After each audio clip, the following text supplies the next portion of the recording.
let's talk about the perfect woman. Let's talk about that perfect lady that we see all life in front of us, that we believe we need to be, right? That we think we need to show up like it, that we think that if we meet that, we receive everything. We have this high expectations about ourselves, about how we need to look, how we need to sound, how we need to talk. Perfectly, all perfectly, right? Perfect in our brain, perfect in the way how we show up, right? And if we are not meeting that standard, we are actually punishing ourselves because we are misbehaving, right?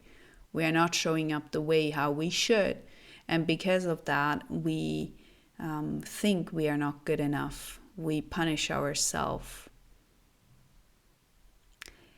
Now I want to make a small excursion to the men's world. Let's imagine we do the same with men. Let's imagine that we have this high, perfectly woman, right, who can do everything. The career, being the perfect mom, great looks, right, makes everybody laugh, has this is super talented in everything. Let's pretend for a second we pull this or put this onto men, and we believe that men are this perfect woman, right? I'm exactly saying it like this, I mean it like that.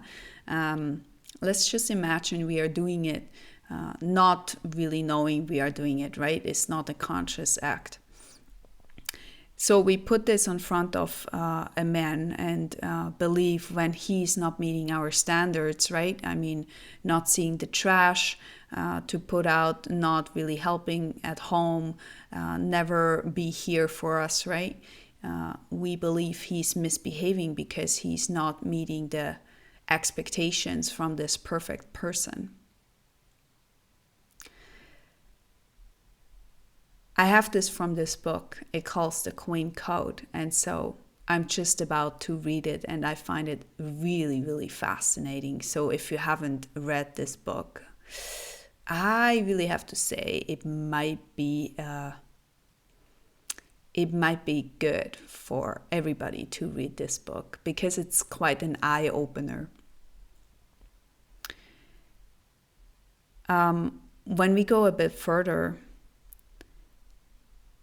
the way how we communicate from woman to man is interesting because we do it the same way as we communicate to other women. Women are generally way more out there, right? Living life, feeling everything, multiple things at one point, at one time, no big deal.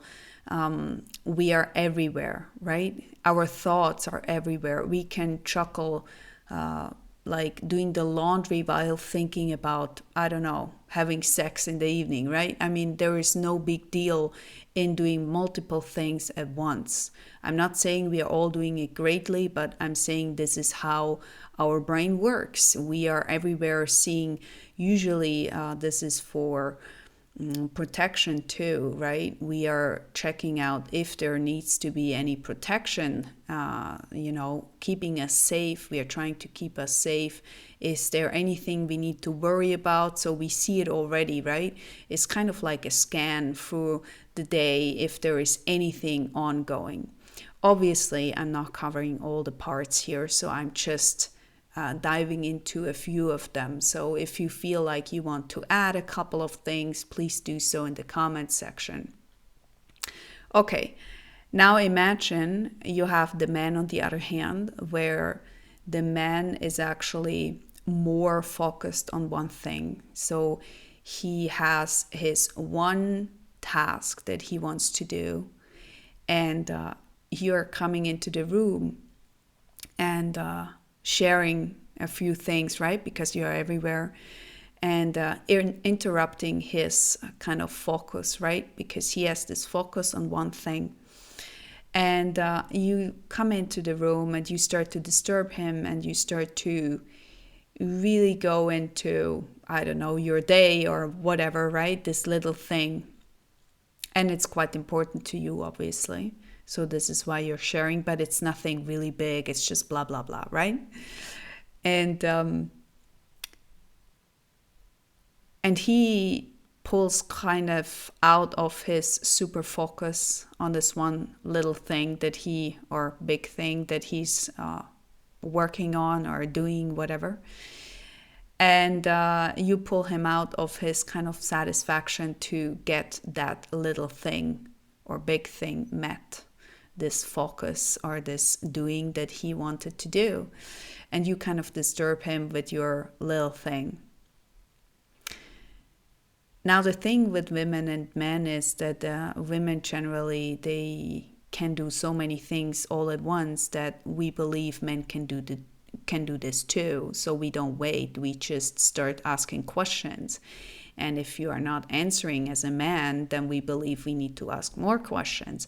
And if you then ask, or if you then are not answering right away, we are kind of annoyed because, you're not here with us, right? You don't see the whole point.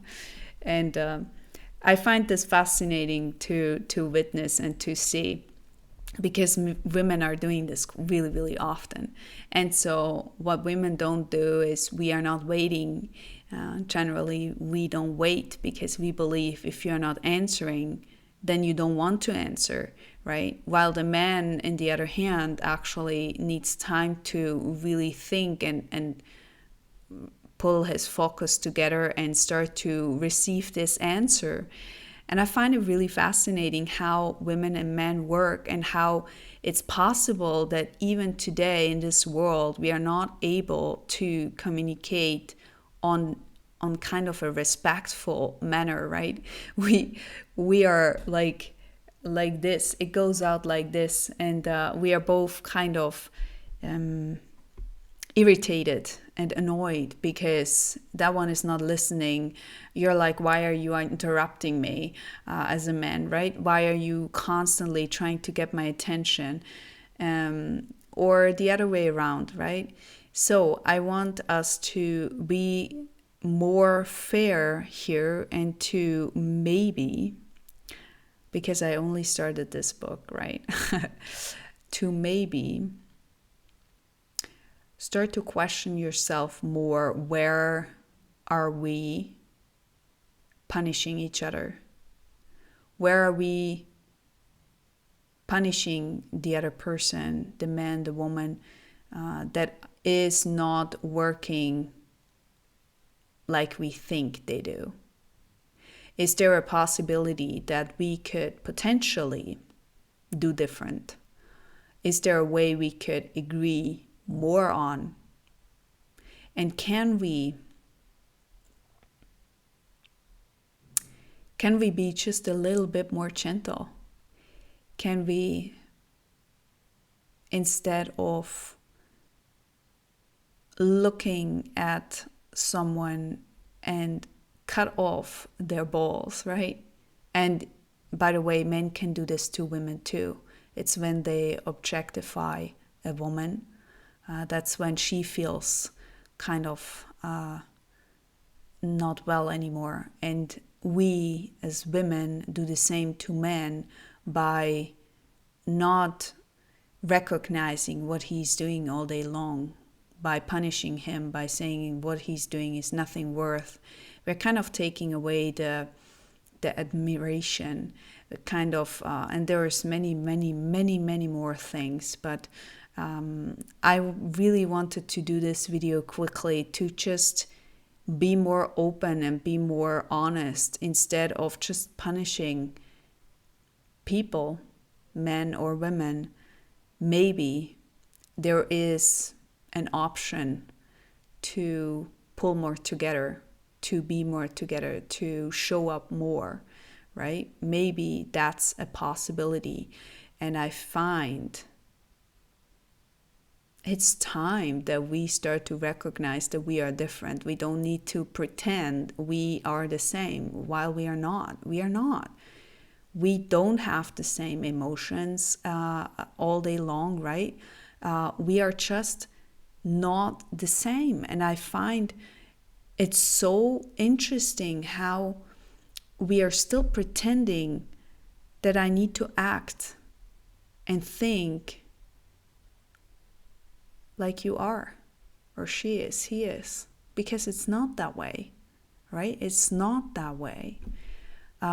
So let's put this as a little opener for you all, guys. Maybe there is something you want to share here. Share what happened to you. When did you felt totally discouraged by a woman, and the other way around, right? Woman, ladies, when did you feel totally unseen, unheard by men, right? There is this idea that a man has a good reason why he's doing what he's doing. But we are not asking questions. We are just assuming that he's not doing it because he's disrespectful, or he doesn't love us, or he's not whatever. But we are not asking the question, really. We are not really seeking the answer. And so this book really made me think that there is probably more potential to grow, more potential to look into. And hey, if you don't have that book already, I mean, I'm not getting anything out of this mentioning, but you may actually want to get that book. I mean, seriously. All right, guys, until next time. Thanks for being here. Thanks for showing up, and continue to do so.